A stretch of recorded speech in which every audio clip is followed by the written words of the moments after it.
السلام علیکم ورحمۃ اللہ وبرکاتہ۔ معزز سامعین، سارے وظیفوں کا سردار وظیفہ، جو بات منہ سے نکالو گے پوری ہو جائے گی، جس چیز پر ہاتھ رکھو گے وہ آپ کی ہو جائے گی۔ ایک صحابی حضور صلی اللہ علیہ وسلم کی خدمت میں آئے۔ انہوں نے عرض کیا، یا رسول اللہ صلی اللہ علیہ وسلم، میں نے جو اپنا وقت رکھا ہے اوراد و وظائف کے لیے، اس میں چوتھا حصہ درود پڑھتا ہوں اور 3 حصے باقی وظیفے پڑھتا ہوں۔ آپ صلی اللہ علیہ وسلم نے فرمایا، درود بڑھاؤ۔ اس نے کہا، اچھا حضور صلی اللہ علیہ وسلم، اب میں 2 حصے درود پڑھوں گا اور 2 حصے باقی۔ آپ صلی اللہ علیہ وسلم نے فرمایا، درود کو اور بڑھاؤ۔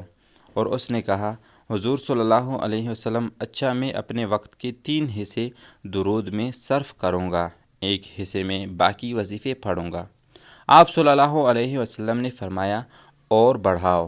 اس نے کہا، آقا صلی اللہ علیہ وسلم، اب میں سارے وظیفے چھوڑ کر صرف درود شریف پڑھا کروں گا۔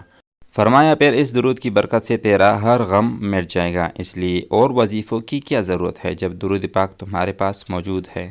طواف ہے، صفا مروہ ہیں، منی ہیں، عرفات ہیں، مزدلفہ ہیں، کھڑے ہیں، بیٹھے ہیں، درود پڑھو۔ اور خاص طور پر جمعہ کے دن کہ درود کے بارے میں حضور صلی اللہ علیہ وسلم نے فرمایا کہ جو جمعہ کے دن میرے اوپر درود پڑھتے ہیں، میرے اوپر وہ درود پیش کیا جاتا ہے۔ میرا مدنی تیرے امتی نے یہ درود بھیجا ہے۔ جزاک اللہ و احسن الجزا۔